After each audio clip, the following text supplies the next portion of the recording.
And our next speaker is a real leader in Westchester County. David Singer is the co-president of Robison, Robison Energy and Original Energy. Robison is a premier brand for energy supply and home business comfort services in Westchester and Putnam counties. And I have to say that as the conversations, not last year, not 2 years ago, not 3 years ago, started about alternative sources of energy, David Singer was out there talking about what his company can provide businesses and residents in Westchester County. So he is no stranger to this conversation. And as I said, he is a leader in this conversation. So David, thank you for joining us this morning. And we're going to turn the presentation over to you. Great. Thank you. Thanks you very much again for having me. And, you know, I'm glad I followed two very relevant speakers. So, because unfortunately, my presentation tends to raise more questions than it provides answers. So I'll leave the answers to some of the smarter people on the panel today. But let me tell you, the first question that I would ask myself is, wow, after hearing Ron, why doesn't everybody do it? Okay. And the answer to that is simple. If you start with, you're going to hear me say next every now and then because Rebecca from my office is doing the slides. So if you don't mind, I'm just going to say next every now and then. Can you hear me? You're good. Okay, good. All right, so if we look at the first slide, you're seeing why this doesn't, you know, what's the obstacles? What's holding us up from this wonderful world of clean energy and carbon emission reduction? Well, the first thing we have to look at here, and, you know, this relates to Westchester, but most of the country as well, is if you look at this pie chart, your renewable energies is about 11% of the energy mix right now. And you're going to have to replace, you know, petroleum, which is 37%, natural gas, which is 32%, coal, which is, so you have a heavy lift of replacing a lot of existing and incumbent fuel systems to get to where you need to be to really have a significant impact. That's the first problem. The second problem, if you look at the next slide, is cost. You got a consumer, you have to think of the consumers. And in my business where I sit, you know, we sell more natural gas and electricity now than we sell oil. But, you know, all of these fossil fuels are under assault, but you have to look at what the reality is. You look at the price of natural gas, so you're a consumer. You're looking at the price of natural gas is down 76% in the last 10 years. And the projections are a continual decline. We're burning off, we're flaring off natural gas in this country just to stop it from being basically free. We have a lot of it and it's very cheap. Got to just understand that when you're dealing with large, you know, corporations, large buildings, large complexes. This is a tough nut to crack. Next slide, you'll also see that our domestic oil production is going up. We have the ability, fracking, we all know about it. Pennsylvania is bringing in lots and lots of inexpensive fuel. We have the Midwest, jobs. You're fighting a lot of uphill battles here just because you have jobs and you have an abundance of low-cost energy domestically produced. This is a heavy lift to overcome. Next slide. Our emission standards for burning fossil fuels have improved radically. Okay, so not only is the cost, this is the cost of crude that has gone down and stabilized, we also have dropped the emissions. If you drop down 2 slides, Rebecca, we've added biofuels to the mix. And what we've done is we've declined the auto emissions, ethanol and biofuels, and we've reduced auto emissions, you know, in the last 20 years considerably with more, you know, hybrid and clean technologies within the petroleum world. So I am not advocating one or the other, but I'm just showing, you know, you what you're up against. You're up against cleaner fuels that are a lot less expensive and they're produced domestically. The next thing we have is we have a moratorium, of course, unfortunately now on natural gas in our county. So even though it's abundant and inexpensive, you have transportation issues around it. So we have a moratorium, which will, you know, which is obviously inhibiting our ability to bring in more natural gas and get away from heating oil or, you know, other fuels. So the Con Edison moratorium, I'm sure other people speak to today. How indefinite it is, we don't know, but we know that, you know, in those areas indicated in blue, you're not going to get any new gas installations. You can replace existing gas installations. So the push, obviously, you've heard from Ron, and he's right. The push is to electricity, and we are doing a lot to promote. I think Robison might have installed the most electric heat pumps in Con Ed service territory this year. So we're not fighting the trend. I'm just reporting the news. I don't make the news, I report the news. So, we are pushing the electric heat pumps. There are tremendous incentives for ground source heat pumps, which Ron spoke about. There's the air source heat pumps. Well, ground source, remind you, is geothermal, drilling the wells. Number of companies are now doing that on large scale. Air source is really, we take your existing air conditioning system and we replace it with an air conditioning system that can produce both heat and air conditioning.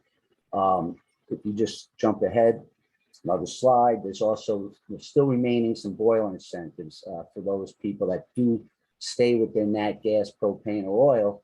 You can still hit high efficiency and get some incentives. So, it's not like you can't get incentives and upgrade and be efficient with fossil fuels.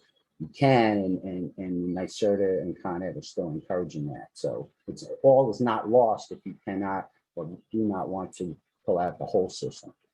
But if we look at the next slide, we have actively started aggressively switching people from fossil fuels. Scarborough Manor is a great example. This is a building that went from hundreds of thousands of gallons. This is in Scarborough on the river. They went from hundreds of thousands of gallons of oil. We converted them. They started using hundreds of thousands of therms of nat gas. And then this year, they just went with the PTAC heat pumps, electric heat systems in every apartment. So they now moved. We've done, next slide, please. We've done a number of houses. You take a small house like this, and we can, with the incentives today, we can convert the system, the central air system, to electric heat system. The thing that I want to just stress is that we talk about the affordability of these solutions, but the reality is, if you take the tax credits away and the rebates away and the NYSERDA and Con Ed incentives away, these are probably twice the cost of a normal air conditioning system for this person to switch their house. So, it's wonderful that our tax dollars and our utility dollars and, the government and private sector is all pushing in this direction, but it's a heavily subsidized direction. And at any moment, if these subsidies change or run out, we're back to square one. So it's very important to maintain these subsidies because it does cost almost twice as much to convert a home to a heat pump based home. If they had central air and natural gas, they want to replace the entire system. It's probably twice the price of just replacing just the air conditioning system. But we're going into people when they need new air conditioning, and we're saying this is the opportunity.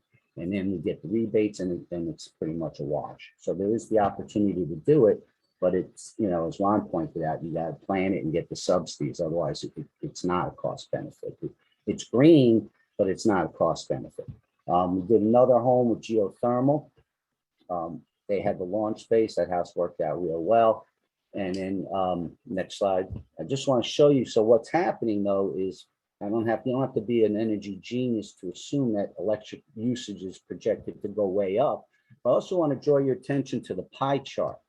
If you look at the red, blue, and yellow, that's the amount of electricity being consumed right now for heating and hot water and cooling.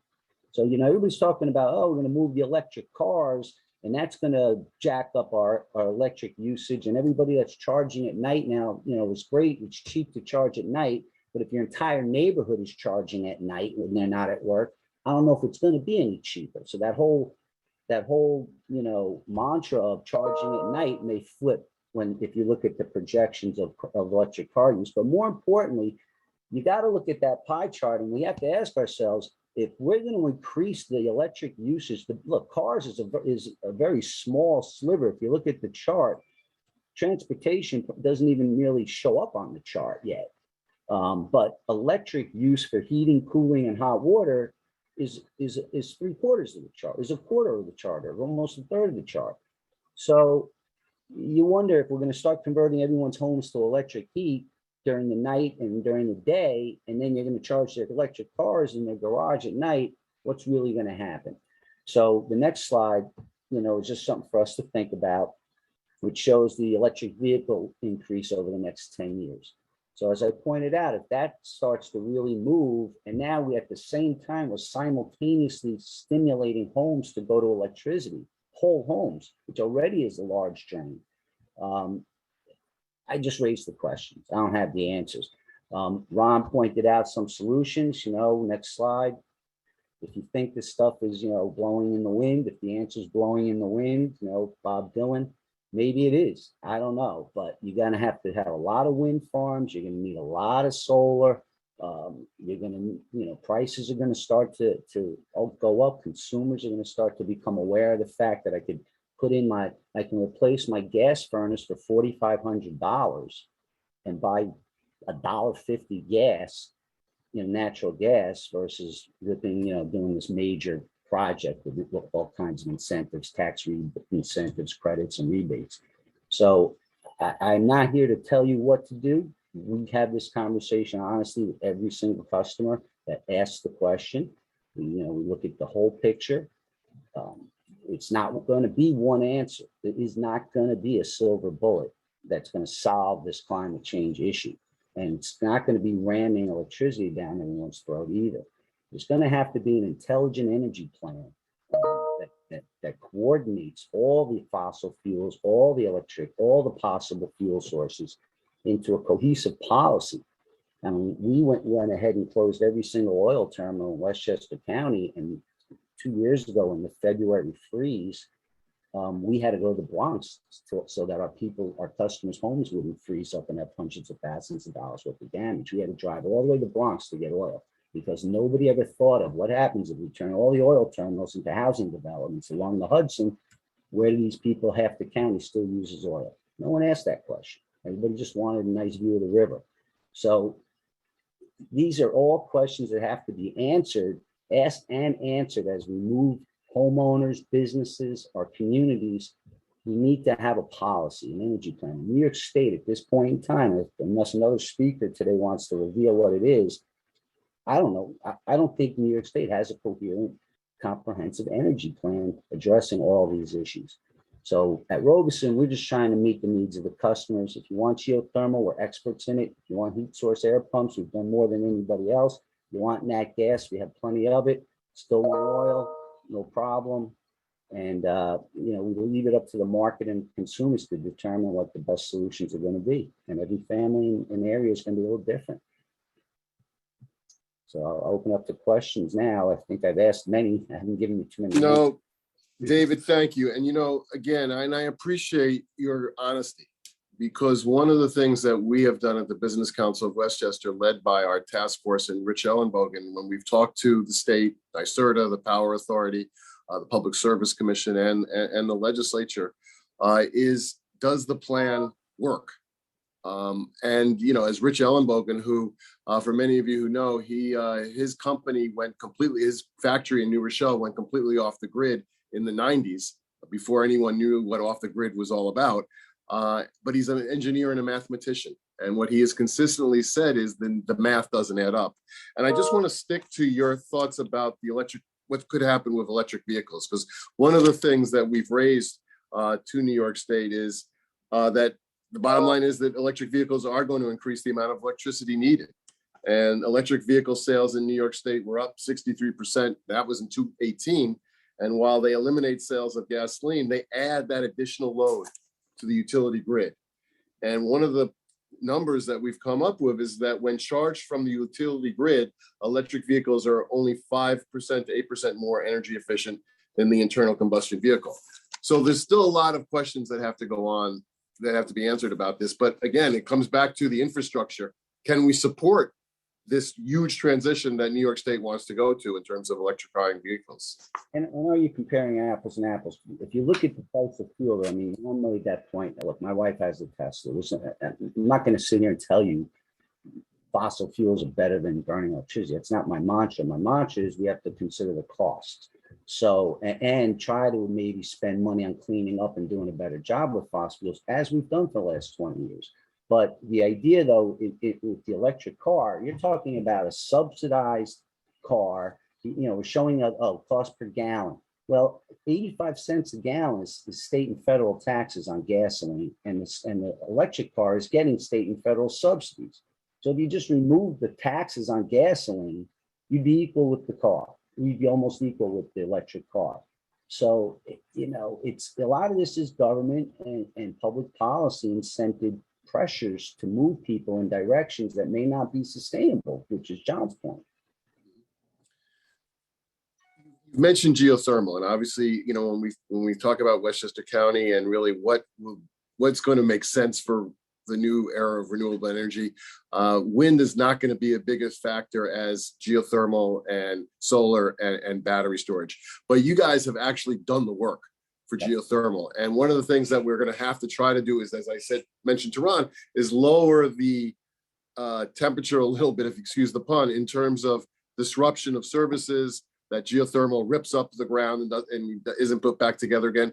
Can you talk to us a little bit about the new technology that clearly Robison uses to get that job done? Yeah, I mean, we've been in geothermal on lawns that you wouldn't think are possible. They really have come a long way. Now, you got to also understand, geothermal is not a single silver bullet solution. We get into some of these homes, we're just doing a geothermal job in Mount Vernon, a very old home, where it's going to have a combination of electric heat pumps and geothermal, because some of the zones of the house aren't connected to the other zones of the house. You can't do the whole house. And the geothermal well can only maybe produce half the load of the house based on the size of the house and where the well is going to be drilled. So even within the geothermal solution, there's hybrids. So we'll do, like, if it's a large, and that's the other thing, the people that are being drawn to geothermal usually have multi-zones. These are 4,000-foot homes or more, where the model for geothermal is really that Midwestern, 2,000 square foot ranch that you could just, throw a one zone system in. We don't have a lot of that in Westchester. We don't have that Levittown mentality up here. We have a lot of weird houses up here. Not too many houses look the same or on the same piece of land. So even geothermal is going to be a hybrid solution, where one part of your house might be geothermal, the other part of the house might still have the gas heat, hot air furnace in it. It really, that's a custom solution. And one, again, that people are going to have to, make the decisions, but then get the best quality work to get done. This is a question that just came in. Are there lessons to be learned from when we made a similar transition from coal and wood to oil and gas? That was before my time, but that was, you got to understand, when I came into oil was the newest thing. When I started, I would visit buildings where the super might be in his 60s and I was in my 20s, and he's like, oh my God, I used to shovel the coal into the furnace. Now the oil truck comes, he fills the tank, I turn it on, and it's wonderful for a month. And think about that. Think about the difference in getting an oil delivery to your house or filling your furnace with coal or chopping wood. So oil was fantastic. It was a new invention. It changed people's lives. Then nat gas came, did the same thing. Now I don't need an oil tank. I don't even need a service call. It's even better. So now what's going to be next? You don't know. So the idea, what I've seen though, is what happened in the biofuel industry was probably the most similar, where the infrastructure was not in. When we started selling biofuel, we would load an oil truck at the bioterminal, and then we'd have our guys hand pumping into our other trucks to blend it. That's extremely inefficient and probably not the safest thing. So until the infrastructure of biofuel got built, where we had dedicated tanks, where we had enough customers that wanted it, so we could buy a dedicated tank. So that's what I'm seeing here, where you do need a period of incentive, you need a period of government stimulation. I get it, to move people and help the infrastructure and the logistics of biofuel to succeed. And they did, and it was wonderful. In fact, there still is a 12-cent, 20-cent a gallon tax credit for homeowners that buy biofuel to stimulate the infrastructure. It's a great idea. And I'm not against what they're doing with electricity either, but you have to understand that, they can change their mind tomorrow morning, and now all of a sudden you built a business around something that's not sustainable. So David, I guess the last question that I have for you, because again, we appreciate your honesty and your candor, because that is so important. But if you had the key state stakeholders sitting across the table from you right now, is there one either warning shot you'd want to give them or one question that you'd like to ask them regarding how we are going to move forward over these next few years? Yeah, I would just like to stand in the corner and say, listen, guys, let's stop the political grandstanding, how where everybody's going to be on electricity and before your election is over. I mean, it's not happening. It really isn't going to happen, and it's not even fair to make it happen because, as I said, if you're heating your home and your furnace goes out on a cold winter night, and I could get a new furnace in for $4,500, or you're going to wait 3 months for Ron to come over and work out your incentives, it's not feasible. It's not practical. It's not real. So I just want to remind people that the reality has to be addressed, and we have to consider the people that do have fossil fuels. There's oil, there's gas, there's propane, and these industries exist. They employ hundreds of people. They're not the enemy. They're not the ones causing the problem. They're willing to do whatever it takes to move the people in the right direction, but we can't just drop the hammer. It's not real. That's not a realistic approach. That would be, give me 2 seconds with somebody will listen. That's what I would tell them. And it is an important message. And as I said at the beginning, we at the Business Council of Westchester have not wanted to sound like Chicken Little, saying that the sky is falling, but we have continued and will continue with leaders like you to talk about the fact that we're not going to be able to do this unless we have that transition and keep and make sure that we have those sources of energy to help us through this transition. So, David, thank you. Thank you for your candor. Thank you again for your leadership.